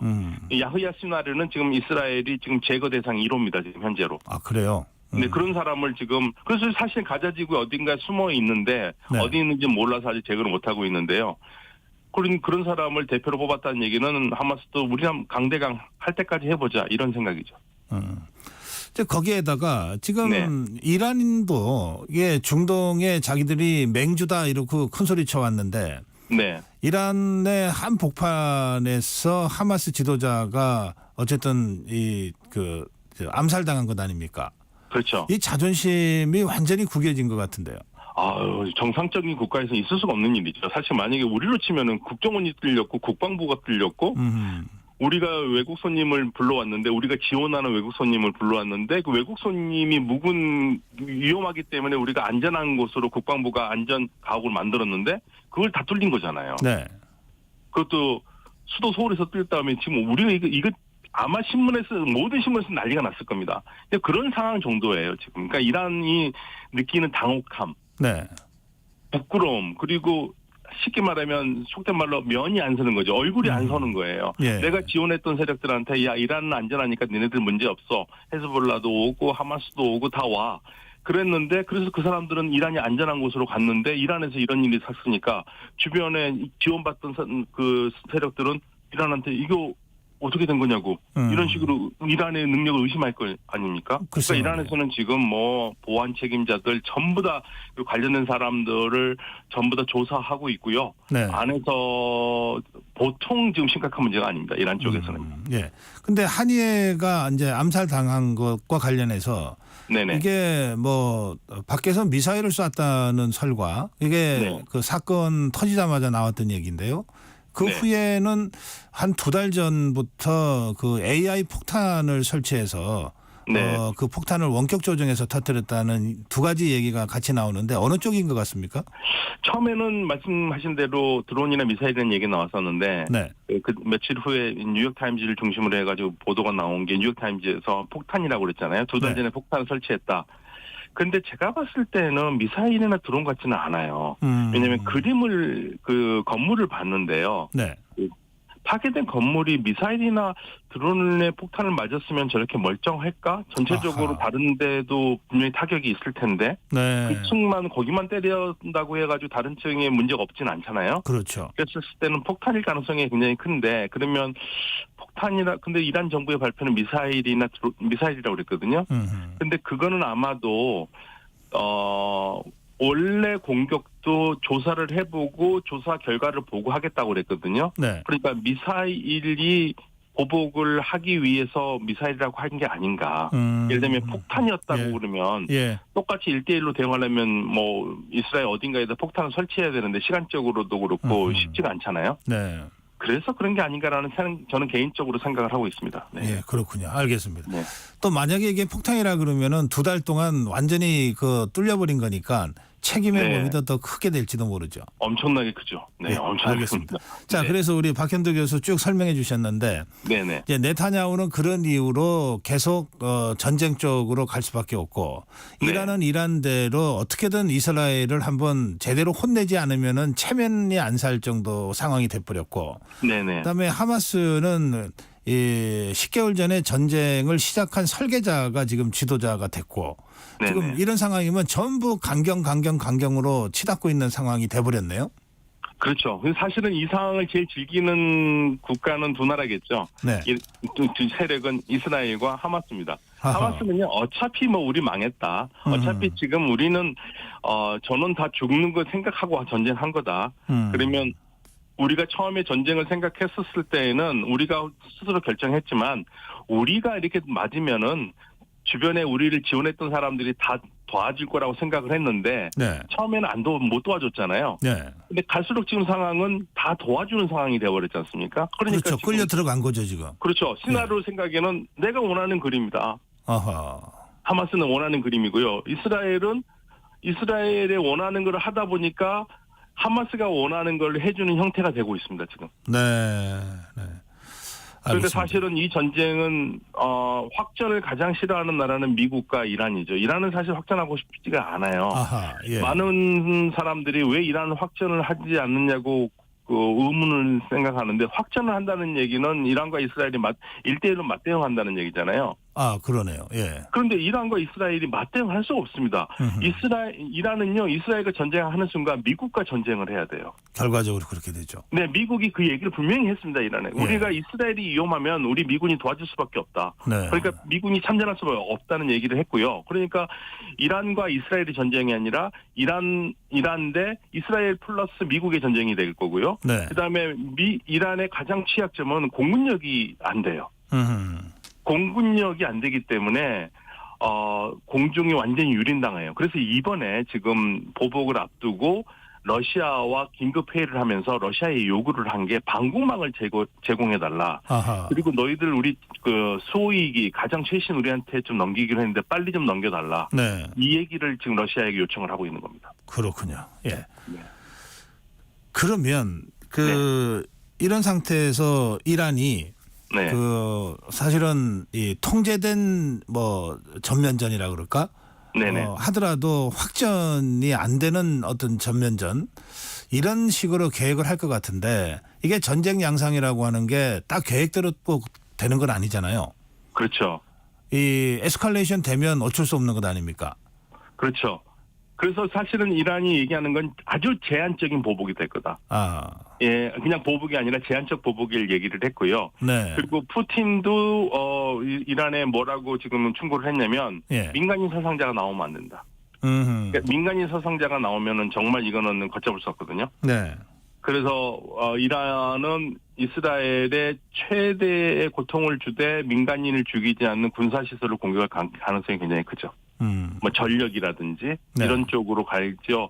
그래서 이제 조금이라도 민간인 사상자 나오면 이거는 생각지도 않은 불씨가 돼서 확전이 될 가능성이 있기 때문에 이란이 네. 그 부분이 대단히 고심하고 있는 부분일 겁니다. 근데 이제 그럴 경우에는 이게 그 군사력이 상당한 수준으로 올라갈 때나 그게 가능한 건데, 네네. 이게 우리가 전쟁 양상을 보면 이게 정교하지 않아서 오히려 사고가 더 크게 터지는 경우들이 많잖아요. 맞습니다. 네. 지금 이란의 공격력은 그 정도까지 정교하다고 보기가 좀 어려운 상황 아닌가요?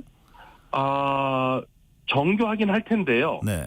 정교하긴 할 텐데 보복을 당할 경우에 막을 수 있는 방법이 별로 없어요. 아, 그래요. 네, 그러니까 예를 들면은 이스라엘 공군이 F-35로 이란의 영공을 휘젓고 다니면 네.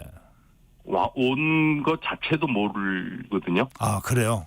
예, 그래서 지금 러시아의 방공망을 얘기를 하는 겁니다. 지금 오늘 내일 언제 전쟁이 터질지 모르는데 지금 러시아로부터 방공망 지원 받는다고 그게 가동이 바로 됩니까? 시간이 상당히 그래도 이제 걸리죠. 압력은 되겠죠. 압력은 될 거고요. 알겠습니다. 네.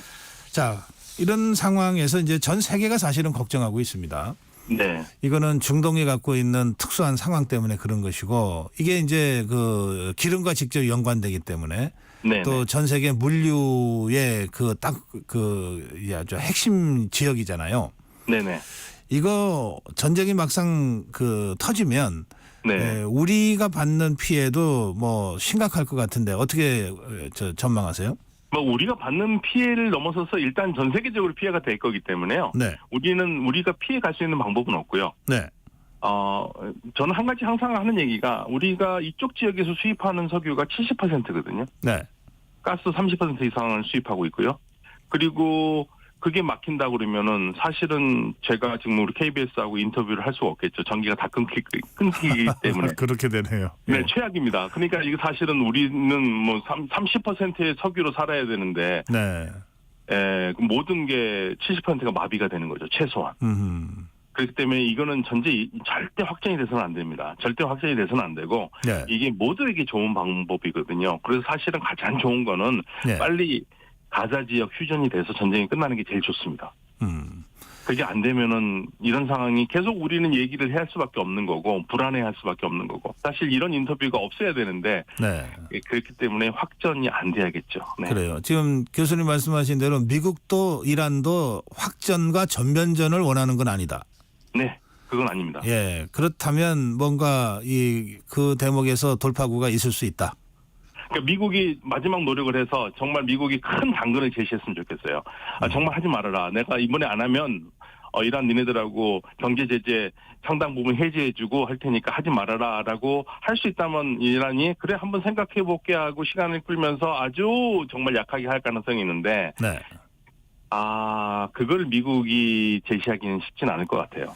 특히 지금 그렇게 하려 그러면 미국이 대선 끝난 후라면 또 모르겠는데 새로 맞습니다. 대통령이 된 사람이 강력하게 지금은 뭐 바이든 대통령이 그걸 하기에도 지금 힘이 좀 많이 딸리는 상황 아닌가요? 네, 그렇죠. 뭐 이미 네탄야후 총리는요. 네. 바이든 대통령은 그냥 그림자예요. 그림자 아하. 인간으로 취급해요. 그냥 뭐 바이든 대통령은 아예 실력이 하나도 없는 사람이라 생각하기 때문에 그렇기 때문에 지금 네탄야후 총리가 막 나가고 있는 거고요. 그리고 네탄야후 총리가 이번에 이스마일 하니에를 이란에서 죽인 또 하나의 좋은 작전이라고 본인이 생각하는 거는 그렇게 되면서 이란과 미국 사이가 가까워지는 게 멈춰질 수밖에 없지 않습니까? 지금 상황에. 네. 그래서 네. 지금 두 가지를 다 노린 겁니다. 휴전도 안 하고 미국과 이란이 가까워지는 거에 제동을 걸고 왜냐하면 이란의 새로운 대통령이 서방과의 우호 관계를 얘기를 하면서 부드럽게 나오니까 그렇죠. 이거를 제동을 걸어야 될 필요가 있었던 거죠. 그래서 두 가지 목적을 달성한 겁니다. 예, 상당히 복잡한 양상이니까 조금 더 지켜볼 필요가 있겠습니다. 예, 오늘 말씀 잘 들었습니다, 교수님. 네, 감사합니다. 네, 서강대학교 유로메나연구소 박현도 교수였습니다.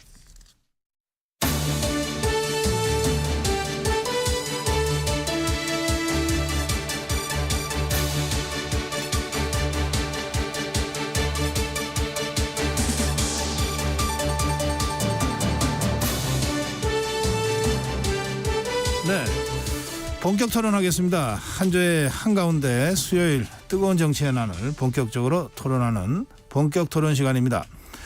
예, 먼저 들어오신 김준일 평론가. 네, 안녕하세요. 김준일입니다. 네. 예, 좀 늑장을 부리신 최진영 변호사 모시겠습니다. 수요일의 남자 최진영 변호사입니다. 반갑습니다. 예, 지금 22대 국회가 시작돼서 그 법안 처리 건수가 거의 없다시피 하면서 끊임없이 지금 도돌이표 정쟁을 계속하고 있는 데 대해서 국민들이 피로감을 느끼고 정치권도 이제 피로감을 느끼는 것 같아요. 또 어떤 언론 보도에 따르면 집단 우울감이 있다, 무기력증에 빠졌다. 이게 여야 다 비슷한 것 같습니다.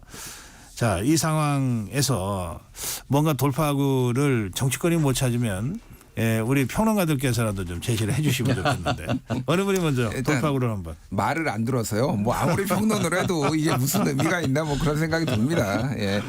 그러니까 저는 이제 과거에 이제 이 정치권의 관행들이라는 게 겉으로는 앞에서는 싸워도 뒤에서는 협상하고 원내 수석 부대표들 만나고 정책위 의장 만나고 그러면서 뭔가 현안들이 하나하나씩 해결되는 맛이 있었잖아요. 네.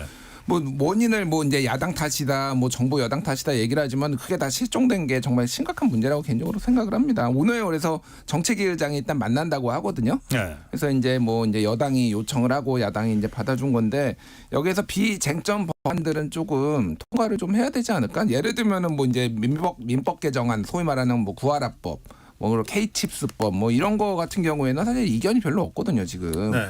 근데 이게 어쩌다 보니 이제 안 되는 거예요, 그냥. 이게 다 후순위로 밀려버리고 이런 법안들. 그래서 이런 것들은 조금 통과를 좀 시켰으면 좋겠다, 합의를 했으면 좋겠다라는 거고, 저는 다른 것보다도 협상을 하려는 의지와 태도가 여당에는 약간 이제 용산의 여의도 출장소 같은 모습이지만 여당에는 약간 있지만은 정부에 정말 있는가 이 생각이 개인적으로 들어요. 그러니까 야당이 요구하는 것에 대해서 그냥 다 거부권이거나 아예 안 듣잖아요. 그러면 이거를 어떻게 바꿔봐서 뭔가 적용도 하고 우리가 원하는 것을 그러면 요청을 해가지고 야당한테 야당이 의석수가 더 많으니까 이런 것들을 해야 되는데 용산이 저렇게 하고 있으니 이게 더 꽉 막힌 거 아닌가 저는 그래서 대통령께서 좀 이제 휴가도 가서 머리 좀 식히고 전향적인 태도를 좀 보이시면 어떨까 이 생각을 합니다. 네. 그렇습니다. 요즘 그 제로 열풍이 유행이죠.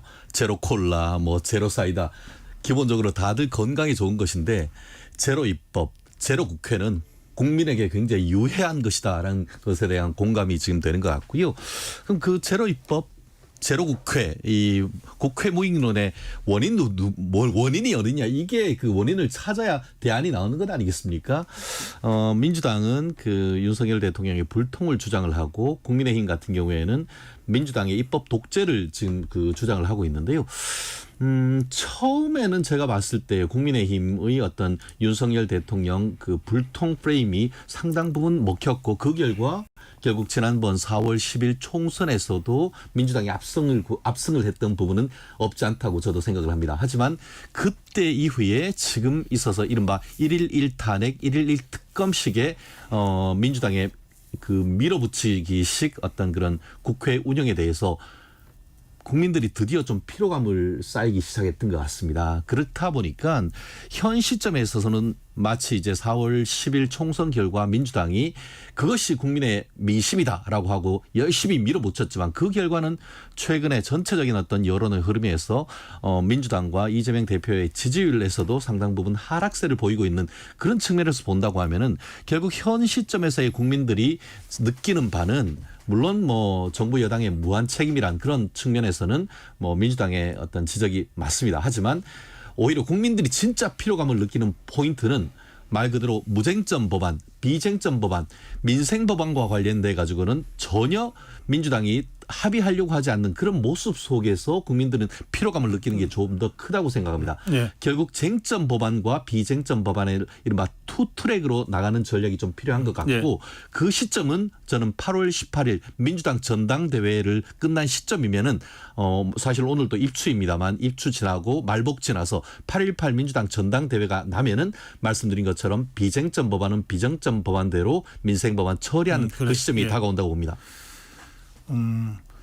아까 우리 김준일 평론가 대통령 휴가 중에 좀 머리 식히고 이렇게 표현하셨어요. 네. 그런데 좀 민주당 그 정책위 의장인가요?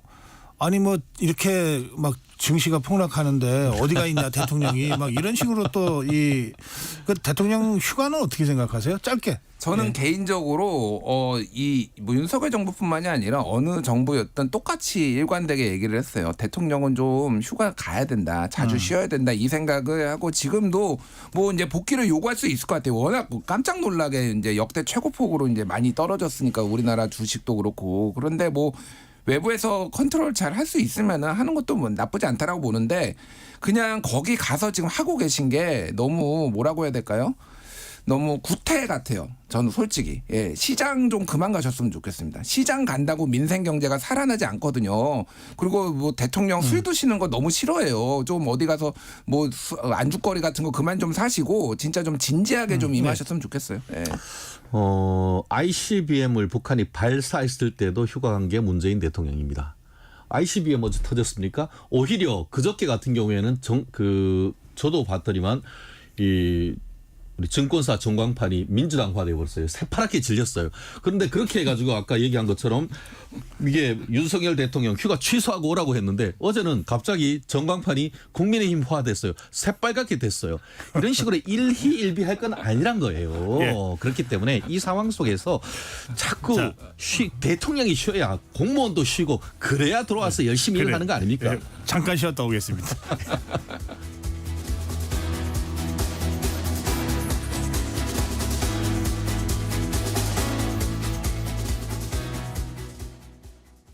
(2024년 10월 1일부터) 폐기물 처리 현장 정보 전송 의무화가 사업장 일반 폐기물과 수출입 폐기물까지 확대 시행됩니다. 사업장 폐기물의 올바른 처리와 안전하고 투명한 관리를 위해 꼭 기억하세요. 폐기물 수집 운반자는 차량의 실시간 위치 정보를, 폐기물을 처분하거나 재활용하는 자는 반입된 폐기물의 중량과 함께 촬영된 영상 정보를 실시간으로 전송해야 합니다. 보다 자세한 사항은 폐기물 처리 현장 정보 관리 시스템 홈페이지를 참고하세요. 이 캠페인은 환경부와 한국환경공단이 함께합니다. 잠시 후 8시 반부터 일부 지역국에서는 해당 지역 방송을 보내드립니다. 워렌 버핏은 가치 투자, 필립 피셔는 성장주 투자, 피터 린치는 장기 투자. 방법은 달라도 목표는 하나. 성기영의 경제쇼가 성공의 길로 안내합니다. 깊이 있게, 명쾌하게, 지금 이 시대 경제에 관한 모든 것을 알려드립니다. 평일 오후 4시 5분 성기영의 경제쇼와 함께하십시오.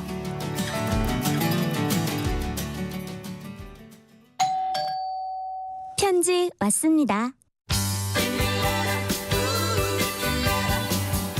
퇴근길 지친 당신에게 힘이 되는 뉴스를 전해드립니다. 매일 저녁 5시 5분 당신과 함께 읽는 세상 이야기 KBS 1라디오 뉴스레터 K. 지금 시각은 8시 30분입니다. KBS.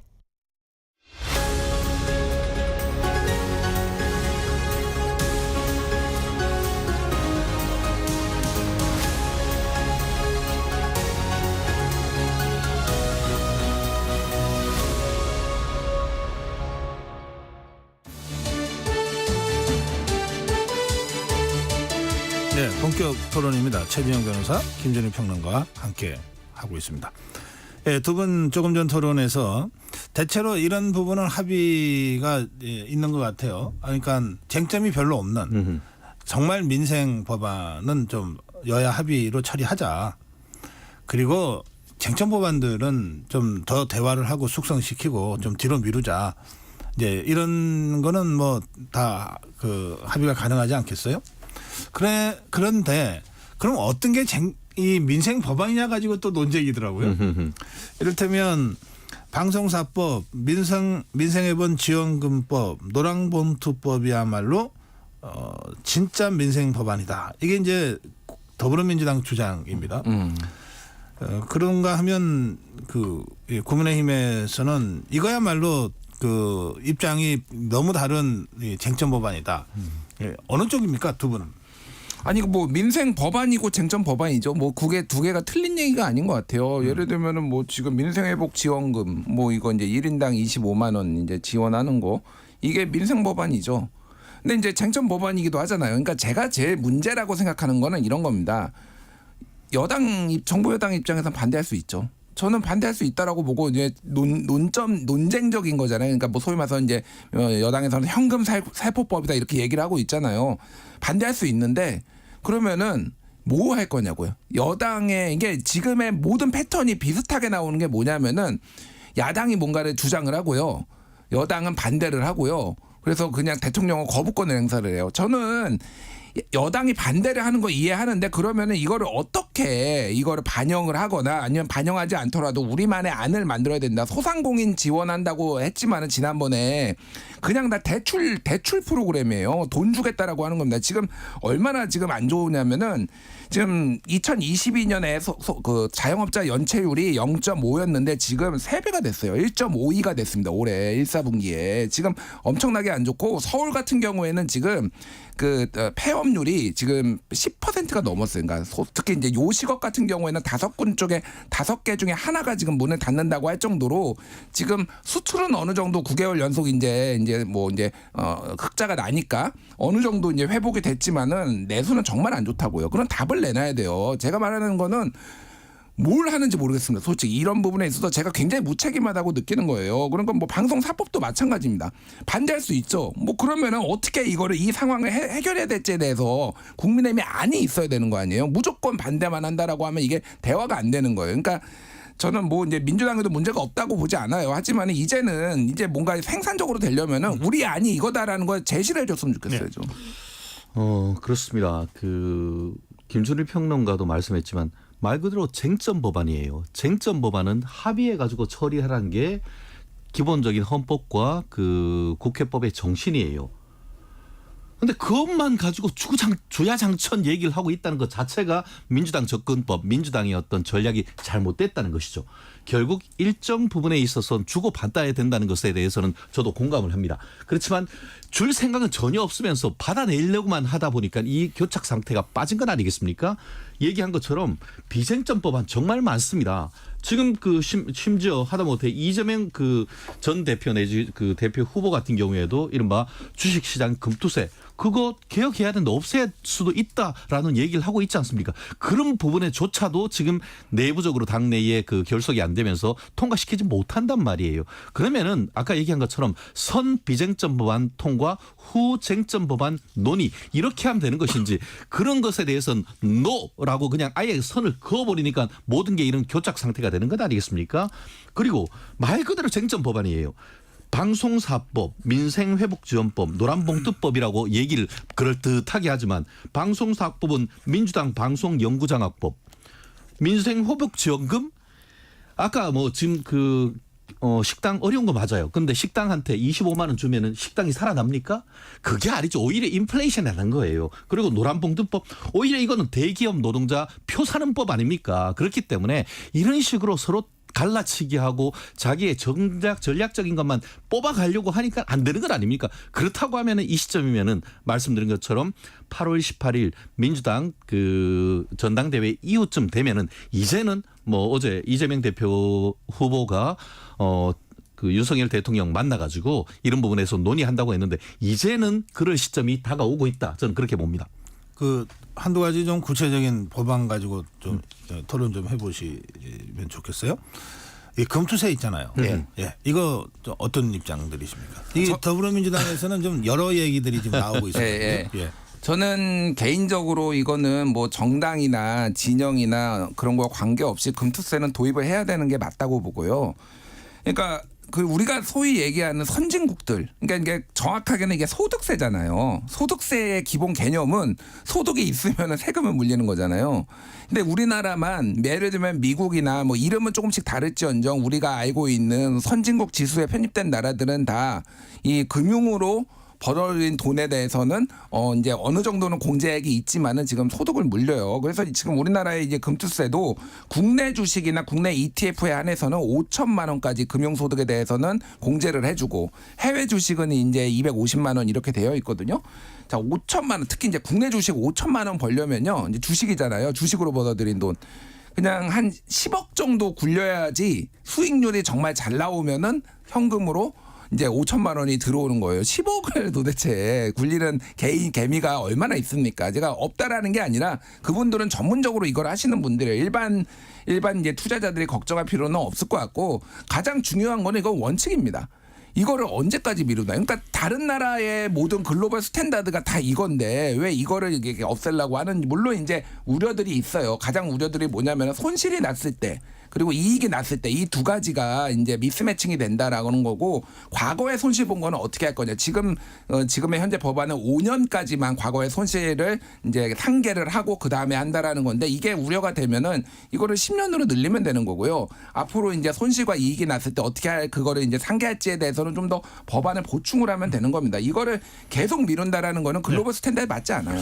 소득이 있는 곳에 세금 있는 거 맞습니다. 그런데 그런 원칙을 견제하려고 하면은 민주당 먼저 지금 소득세 하나도 내지 않고 있는 어떻게 보면은 3-4천만 원 이하의 월급자들한테 소득세 부과하는 입법부터 내야죠. 그렇지 않습니까?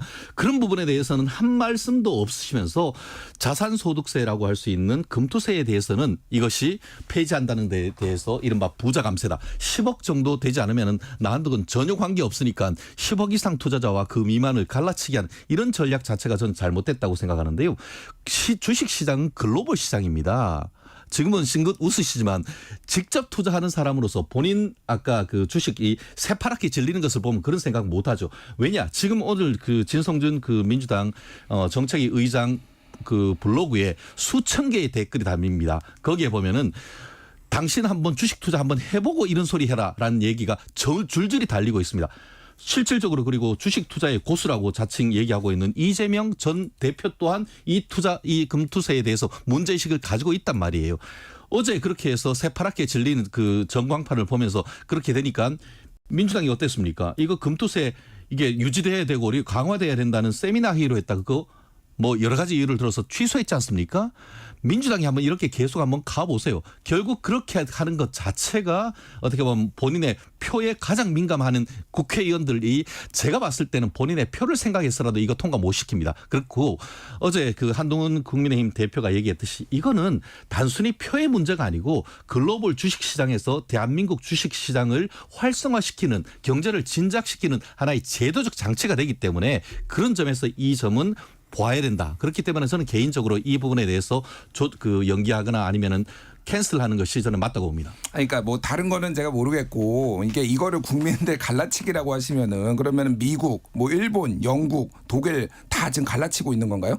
그러니까 이게 글로벌 스탠다드라고요. 제가 계속 말씀드리잖아요. 이거 전 세계에서 이거 안 하는 나라가 거의 없어요. 당연한 겁니다. 소득이 있으면 세금을 걷는 거고 그거에 부작용이 있으면 그거를 해소하는 방법으로 해야지 이거를 폐지하겠다, 계속 유예하겠다라고 하는 게 이게 몇 번을 유예를 했습니까? 지금 2번 유예했어요. 그러니까 뭐 민주당 내에서도 의견이 다를 수 있죠. 사람마다 자기 종부세도 이를테면은 서울의 아파트 비싼 지역에 있는 그 지역구의 의원과 아닌 지역하고 화가 달라요. 그러니까 뭐 고민정 의원이나 이런 데는 이제 그런 얘기를 하는 거잖아요.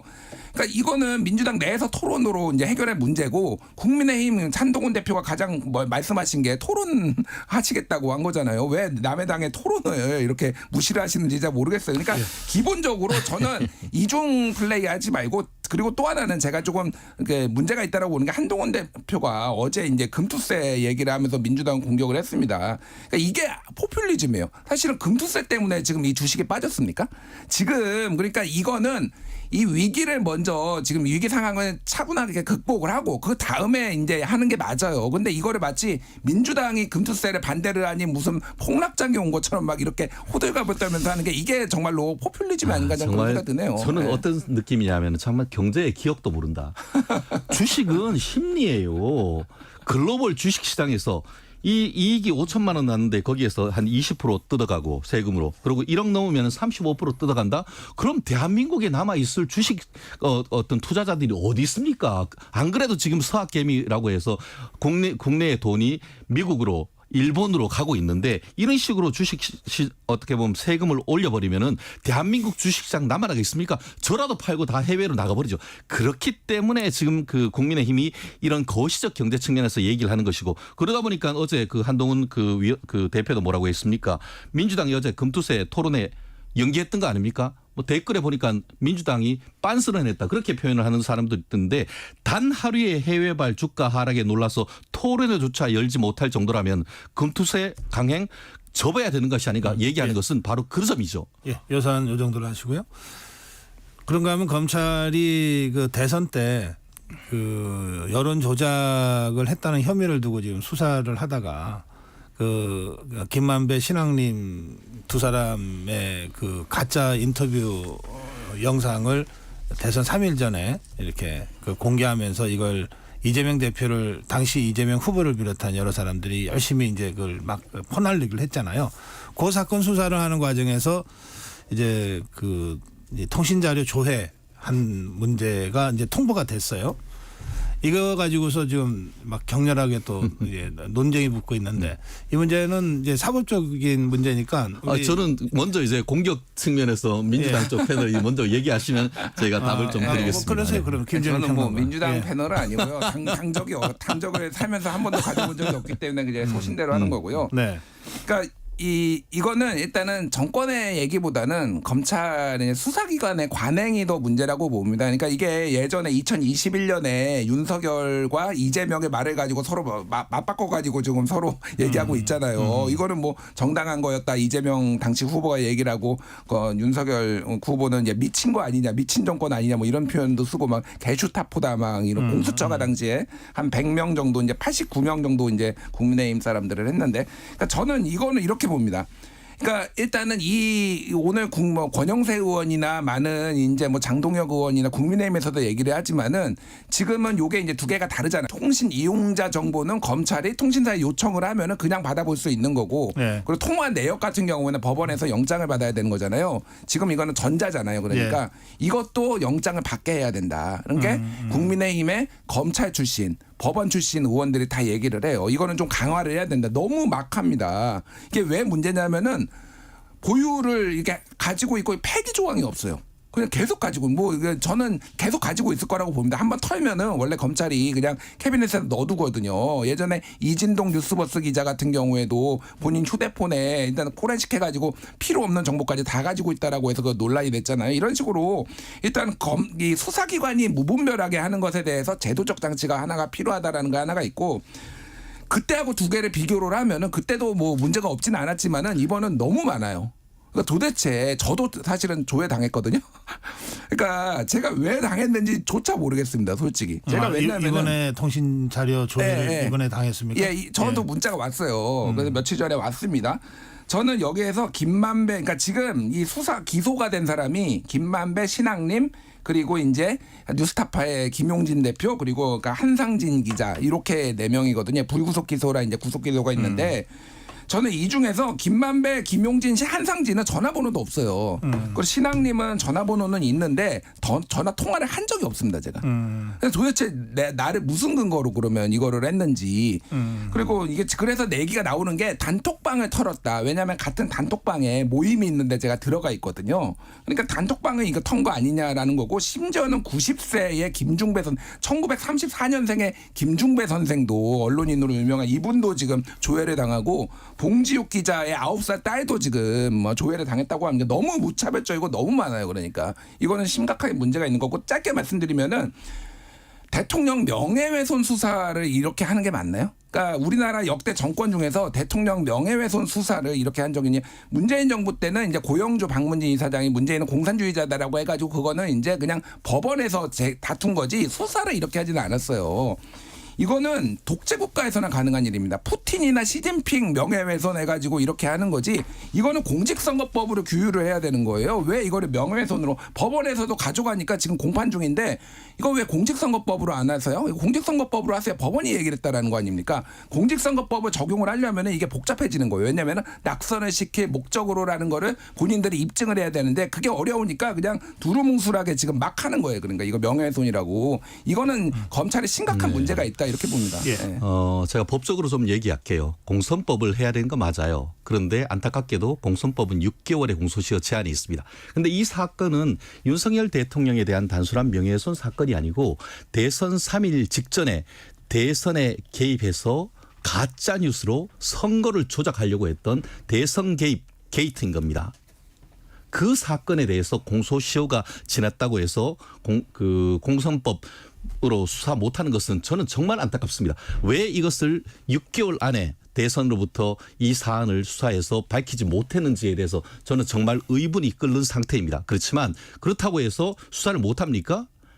말씀하신 것처럼 이 윤석열 대통령에 대한 명예훼손 허위사실 명예훼손인 것이고 그리고 비방의 목적이 명백하기 때문에 전기통신사업법상 사이버 명예훼손이 되는 것입니다. 그렇기 때문에 형식적으로는 윤 대통령에 대한 사이버 명예훼손이지만 실질적으로는 지금 신학님 김만배가 뉴스타파를 통해서 대선 바로 3일 직전에 선거 여론을 조작해서 마치 대장동 사건의 몸통이 윤석열 후보였던 것처럼 호도했던 어마어마한 게이트적 사건이란 말이에요. 그 사건을 조사를 하고 그 사건에서 가장 이익을 본 사람이 누구죠?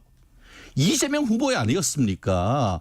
많은 국민들은 그렇게 믿을 겁니다. 그 얘기 아니었으면은 윤석열 대통령이 0.75%가 아니고 훨씬 더 이겼을 가능성이 높다라고 할 정도로 이거는 굉장히 국기문란 사건이기 때문에 이 사안에 대해서는 뭐 통신 자료 주고받은 내역을 한 것도 아니고 그 당시에 김만배하고 신학님이 누구하고 통화를 했는지 그것을 확인하기 위해서 통신 사실 조회하는 거, 내 가입했는 내역이 누군지 그거 하는 것은 아무 문제가 없다고 봅니다. 그리고 제가 오늘 중앙일보에서 보니까 정보통신부가 제공했던 내역을 보니까 2022년 그러니까 2020년 문재인 대통령 당시에 수사기관이 통신 자료 제공했는 것이 548만 건이고 2022년 그러니까 윤석열 대통령이 온 때가 433만 건으로 100만 건 이상 줄어들었습니다.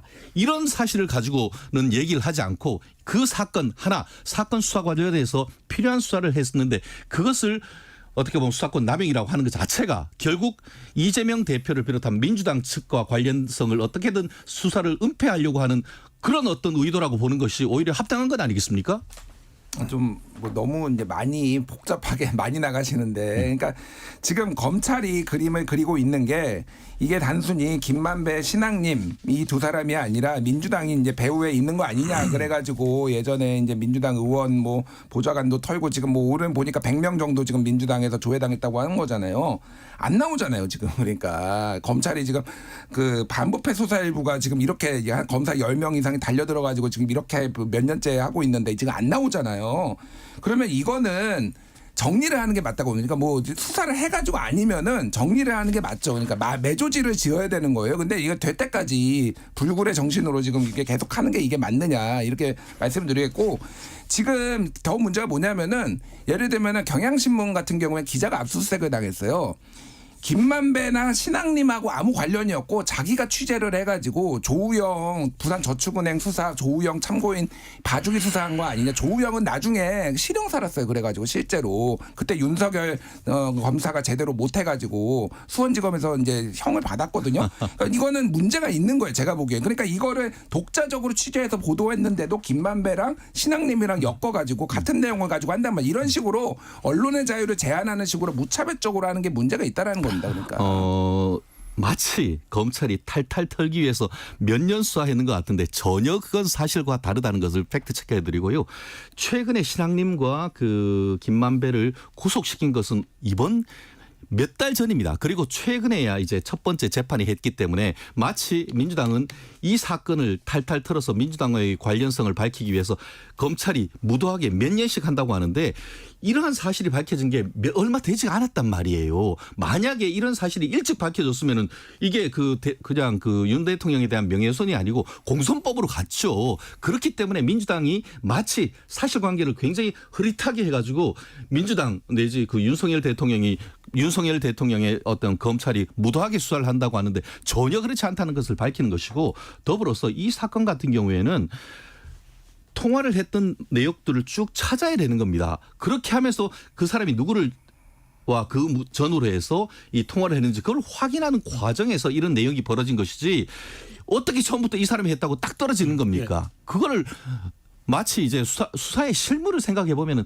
저희는 너무나 뭐 그게 뭐 정당하다고 얘기는 하지 않습니다. 그렇지만 수사에 필요했던 거는 좀 분명하다고 봅니다. 일단 그 사안까지 하고요. 남은 시간은 제가 이 문제를 좀 두 분 의견을 좀 듣고 싶어요. 안세영 선수가 금메달을 땄습니다. 정말 모든 국민이 열광하고 박수를 쳤는데 그 금메달 딴 직후에 안세영 선수의 발언이 지금 일파만파입니다. 대통령실에서도 대통령한테 보고를 했다 그러고 문체부 차원의 조사가 필요하다 그러고, 근데 이게 뭐 어디까지 갈지 모르겠어요. 뭐 수사까지 갈지도 모르겠고. 근데 어쨌든 우리 스포츠계 전반에 대해서 한번은 좀 우리가 한번 정리해 볼 필요가 있다. 얼마 전에 그 축구 국가대표 홍명보 감독 선임 관련해서 또 이렇게 논란이 있었는데 그냥 넘어갔잖아요. 그러니까 이게 스포츠계의 이런 문제에 대해서는 이게 정치 시사 문제는 아니지만 사실 국민들이 가장 관심 뜨겁게 보이는 영역이니까 어떤 생각들 하시는지 좀 궁금합니다. 그러니까 뭐 다른 건 제가 뭐 전문가가 아니라서 깊게는 말 못하겠는데 대한민국의 멀쩡한 협회는 양궁협회밖에 없는 것 같아요. 다 이상하다. 지금 왜 그러냐면 배드민턴 협회가 문제가 됐던 게 한두 개가 아니에요. 예를 들면은 예전에 2014년에는 이용대 선수가 도핑을 안 받았는데 못 받았어요. 근데 이게 협회가 통지를 안 해줘가지고 자격정지 1년 받았다가 그런 적이 있어요. 뭐 그런 적도 있고요. 그리고 예전에 정경은 선수가 2021년에 청와대 이제 국민청원에다가 선수 선발의 문제, 국가대표 선발에 문제가 있다라고 하는데 심사위원 3명이 들어와가지고 본인 제자들을 채점을 했다라는 거예요. 이게 말이 되느냐? 뭐 이런 식으로 이제 불투명한 것도 있고, 지금 안세영 선수 같은 경우에도 지금 단체전 혼합 국내 대회를 합쳐가지고 지난해 20번을 나갔다고 합니다. 대회를. 그러면은 한 달에 1.6회씩 나간 거예요. 이게 혹사죠, 혹사. 선수 관리고 본인이 부상당했다고 하는데 제대로 먼저 본인 돈으로 귀국하겠다고 하는데 그것도 맞고. 그러니까 이게 전체적으로 보면은 그래. 예전에 또 선수들은 6명은 이코노미 타고 협회 관계자들 8명은 비즈니스 타고 가가지고 또 한 번은 또 우승 가능성 없다라고 8강전 하는데 먼저 들어와 버렸는데 14년 만에 우승하고 막 엉망진창이에요. 그러니까 이게 이건 관리 감독을 문체부가 너무 소홀히 하고 있다. 저는 이렇게 봅니다. 멀쩡한 협회, 대한변호사협회도 멀쩡하고요. 최진영 변호사를 보니까 그런 것 같아요. 훌륭하신 변호사가 많네요. 예. 정말 상당히 공감하는데요. 양궁협회 같은 경우에는 서로 칭찬하고 좀 선순환이 되고 좋은 결과를 내고 좋은 어떻게 보면 선한 영향력이 이어지는데 지금 배드민턴 협회는 좋은 결과를 내고도 초상집 비슷하게 해가지고 하는 걸 보면서 도대체 왜 이럴까? 안세영 선수가 6년 동안을 정말 꼭 내가 올림픽 금메달 따려고 참아왔다라고 했는데 그 참아온 그 근거가 원인이 뭔가 아직까지 본인은 이제 한국에 가서 얘기를 하겠다라고 하지만 지금 말씀하신 것처럼 문제가 생겼으면은 이번 기회에 이 부분에 대한 개혁하는 어떤 안이 있어야 되는 것이고 보통 이런 걸 보면은 어떤 파벌주의라든가 아니면 거기에 있어서의 어떤 그런 뭐 인사이동, 선수 선발 이런 문제가 충분히 있을 것 같고 더불어서 선수 보호 굉장히 중요한 건 아닙니까? 전 지난번 항저우 아시안 경기 때에 안세영 선수 결승에서 정말 쓰러지듯 넘어지는 그 모습이 있는데 그 모습 그대로 이번에도 갖는 모습이 저는 굉장히 안타까웠습니다. 이제 제 딸 같은 정도 나이인 것 같은데 말씀드린 것처럼 정말 이제는 좀 더 체계적인 선수 보호를 하는 프로그램과 함께 선수 선발에 더 이상 문제가 없었으면 하는 바람 아마 저뿐만 아니고 많은 국민들이 공감일 겁니다. 예, 지금 뭐 스포츠 얘기를 하다 보니까 이제 동계 종목 중에 쇼트랙에서의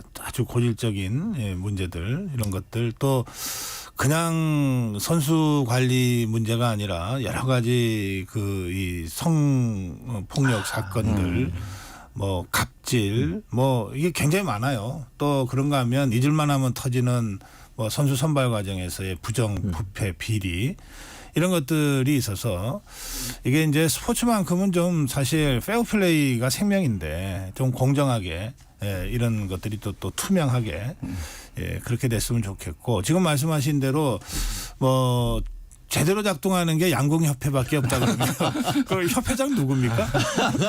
정의선 현대철 정의선 회장이 아니 그야말로 뭐 협회 운영에서 뭐 자기 이속 챙기려고 하는 사람이 아닐 거 아닙니까? 그러니까 그게 중요한 것 같아요. 그러니까 그러니까 지원을 하는데 간섭을 하지 않는다. 그래서 이거는 그냥 뭐 가십으로 다룰 일이 아니라 정말 국가 차원에서 정부 차원에서 대통령실과 문체부가 좀 정신 바짝 차리고 이 대한체육회부터 전체적으로 한번 좀 점검을 하고 또 국민들한테 좀 보고도 하고 그래야 될 사안 아닌가.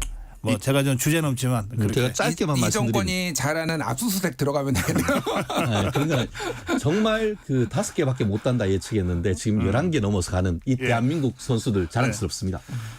자 오늘 여기서 마무리해야 되겠습니다. 최진영 변호사, 김준일 평론가와 함께 했습니다. 고맙습니다. 감사합니다. 네, 8월 7일 수요일 전격 시사 오늘 여기서 인사드리겠습니다. 저는 고성국이었습니다. 내일 아침 7시 20분에 여러분 다시 뵙겠습니다. 고맙습니다.